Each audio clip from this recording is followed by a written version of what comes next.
Hello दोस्तों, स्वागत है आप सभी का मेरे चैनल पूजा द टेलरिंग में। दोस्तों, मैं आज आपको पुराने ब्लाउज से नाप लेकर कटिंग करना बताने वाली हूँ कि पुराने ब्लाउज से नाप लेकर हम किस प्रकार कटिंग करते हैं, कहाँ पे कम कहाँ पे ज़्यादा, किधर कितना बढ़ाना होता है, ये सब मैं आपको बताने वाली हूँ। ये मेरे पास एक पुराना ब्लाउज़ है, ये चोली वाला पुराना ब्लाउज़ है। तो हम इसी ब्लाउज़ का नाप लेकर इस कपड़े पे कटिंग करेंगे। तो दोस्तों, मैं आज आपको फुल ब्लाउज़ की कटिंग वीडियो बताने वाली हूँ। तो वीडियो को स्किप करके बिल्कुल भी ना देखें, वीडियो पूरा देखें और अच्छे से समझें। दोस्तों, मुझे पूरा उम्मीद है कि आप लोग इस वीडियो को देखकर कटिंग करना ज़रूर सीख जाएंगे। तो चलिए वीडियो में आगे बढ़ते हैं। इससे पहले वीडियो को लाइक कर दीजिए, जो चैनल पे नए हैं वो चैनल को सब्सक्राइब कीजिए, साथ ही बेल आइकन प्रेस कीजिए ताकि आप मेरे हर वीडियो का लाभ उठा सकें। और ज़्यादा से ज़्यादा शेयर कीजिए दोस्तों, ताकि आपके और दोस्त होंगे या जो सीखने वाले होंगे वो भी इनका लाभ ले सकेंगे। और आप लोग कमेंट ज़रूर किया कीजिए ताकि मुझे भी पता चलेगा कि आप लोगों को मेरा वीडियो कैसा लगता है, आप लोगों को समझ में आता है या नहीं। अगर कुछ कमी होगी तो मैं दूर करने का कोशिश ज़रूर करूँगी।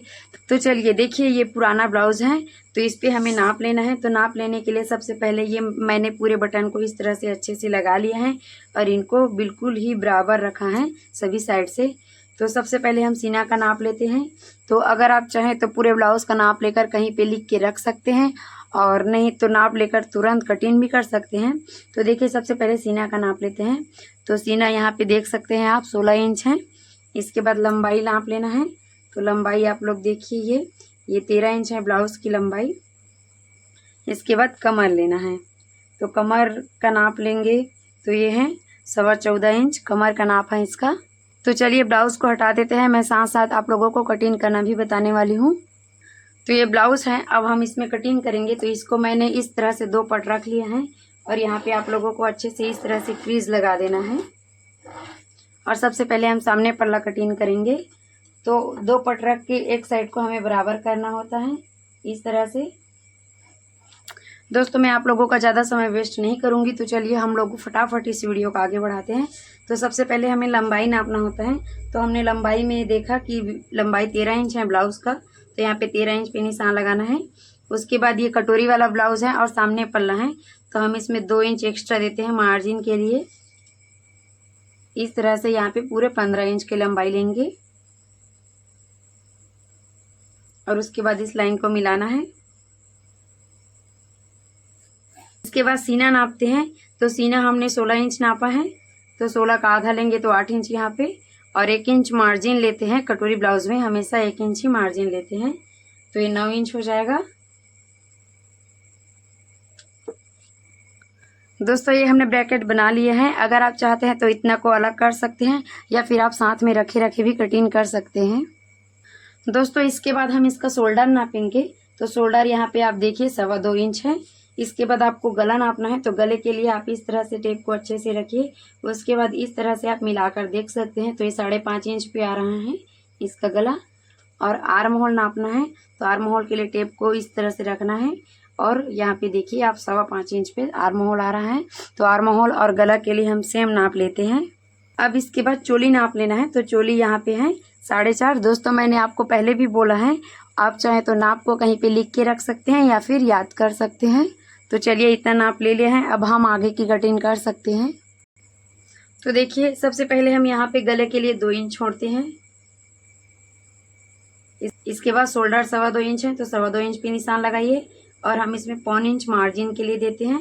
तो ये 1.25 इंच, यहाँ पे भी 2.25 इंच शोल्डर है, तो 2.25 इंच पे निशान लगाना है, 1.25 इंच मार्जिन देना है इसमें भी।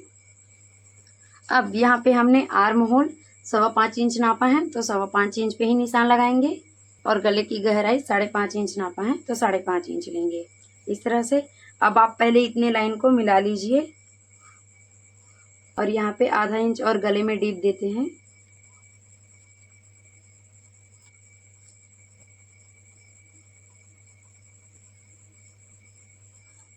अब यहाँ पे हमने लंबाई में 2 इंच लिया है, इसलिए हम यहाँ पे आधा इंच पहले इधर निशान बना लेते हैं,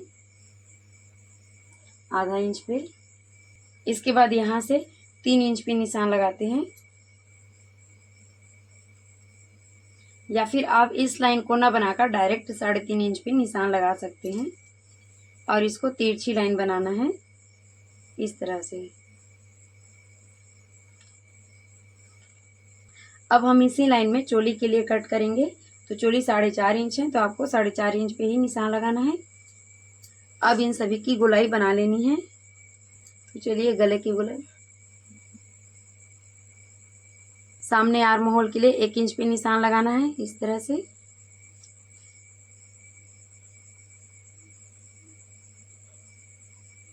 उसके बाद ये चोली मिलानी है, तो चोली आप लोगों को यहाँ तक मिलाना होता है। तो इस तरह से इसको गोलाई देना है।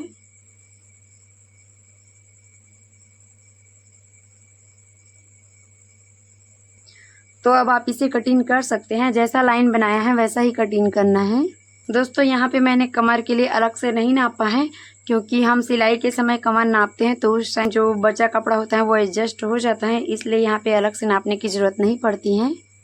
दोस्तों ये सामने पल्ला का कटिंग हो गया है, और ये मैं आपको शॉर्ट में बता रही हूँ क्योंकि वीडियो बहुत ही ज़्यादा लंबा हो जाएगा।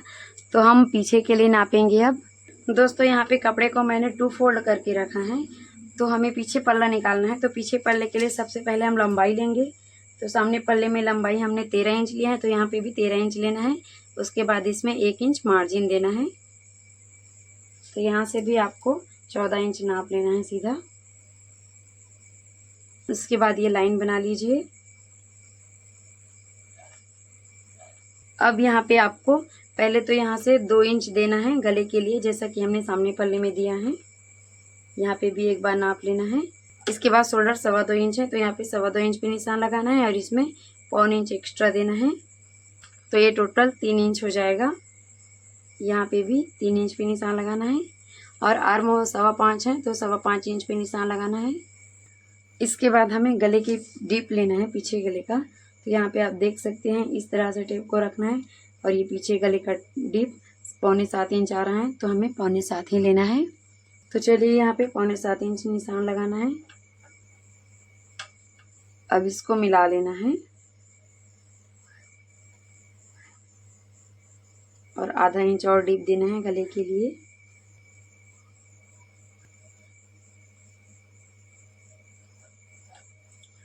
और यहाँ पे हमने सीना का नाप नहीं लिया है, तो सीना का नाप लेना है। तो 8 इंच है सीना, और इसमें 1 इंच मार्जिन लेना है।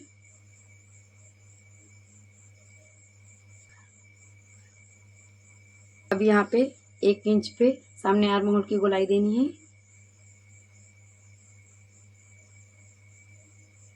अब यहीं से 1.25 इंच पे आपको पीछे आर्म होल की गोलाई देनी है।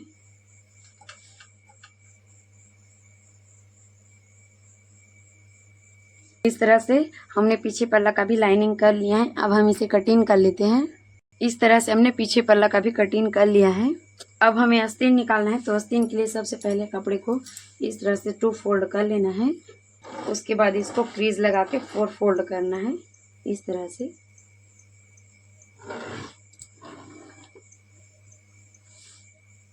तो अब हमें यहाँ पे आस्तीन का नाप लेना है।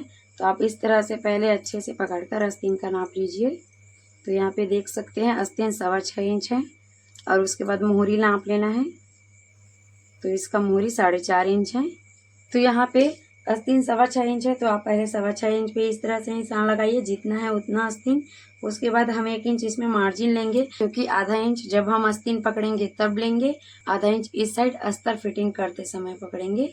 तो इस तरह से 1 इंच हमें एक्स्ट्रा देना है। यहाँ पे भी हमें 7.25 इंच पे निशान लगा लेना है।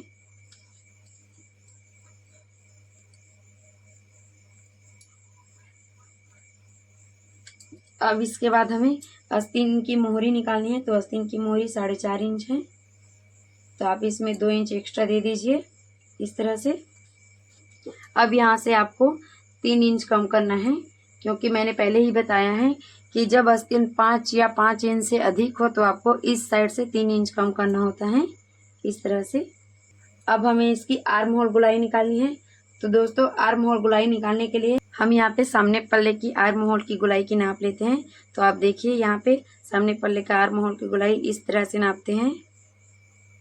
तो इसकी आर्म होल गोलाई 9 इंच आ रहा है, तो हमें इसमें 1.5 इंच कम करना है।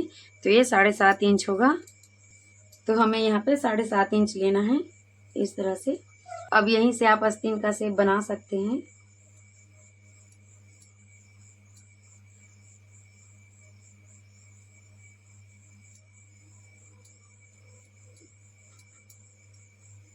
अब आप इसे कटिंग कर लीजिए।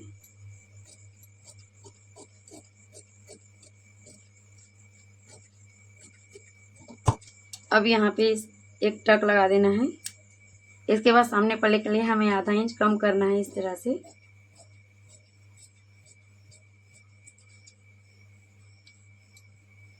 और यहाँ पे भी एक कट लगाना है।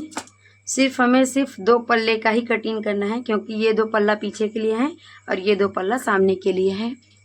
दोस्तों अब हमें चोली कटिंग करना है। तो चोली कटिंग करने के लिए जो पहले हमने चोली निकाला है उसको सबसे पहले इस तरह से 2 भागों में बराबर मोड़कर यहाँ पे बीच में क्रीज लगा लेना है। उसके बाद इसको तिरछा रखना है कपड़े पे इस तरह से। और आप इसके बाद इस तरह से नीचे में लाइन बना लीजिए और इधर भी दोनों साइड लाइन बना लेना है ताकि कपड़ा आपका इधर उधर ना हो। अब चाहे तो आप इसके साइड में सभी तरफ निशान बना सकते हैं और नहीं तो यहीं से कटिंग कर सकते हैं। ये हमने सभी तरफ लाइन बना लिया है। अब हमने जो बीच में क्रीज दिया है उस लाइन को भी आगे बढ़ा लेना है नीचे की तरफ और इस पल्ले को हटा देना है और ऊपर तरफ भी इस तरह से लाइन बना लेना है। अब क्या करना है, हमें पफ देने के लिए यहाँ पे 1.25 इंच पे निशान लगाना है, क्योंकि हम इसमें 1.25 इंच का पफ देने वाले हैं। दोनों साइड मिलाकर 2.5 इंच का पफ होगा ये। और यहाँ पे भी 1.25 इंच निशान लगाना है। अगर हम यहाँ पे 1.25 इंच निशान लगाते हैं तो हमें यहाँ पे भी 1.25 इंच निशान लगाना होगा। अगर हम इन दोनों साइड में 1.5 इंच का निशान लगाएंगे तो इधर भी हमें 1.5 इंच का ही निशान लगाना पड़ेगा। मतलब आप जितना पफ देंगे हमें तीनों साइड उतना ही बढ़ाना होता है। और इस लाइन को यहाँ लाकर मिला देना है। इस साइड भी आधा इंच बढ़ाना है और उसको यहाँ लाके मिलाना है। अब इस वाले लाइन को भी मिलाना है।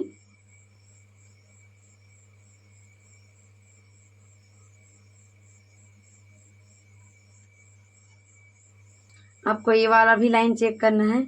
जैसे कि ये वाला लाइन 6.25 इंच आया है तो यहाँ पे भी 6.25 इंच होना चाहिए। ये देखिए, अगर ये कम ज़्यादा होता है तो आपको 6.25 ही कटिंग करना है। जितना होता है उतना ही कटिंग करना है।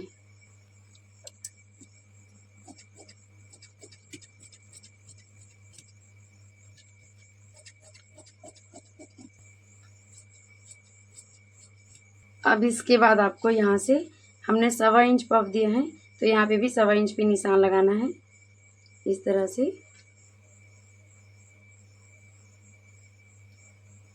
और यहाँ से 2.5 इंच पे मिलाना है।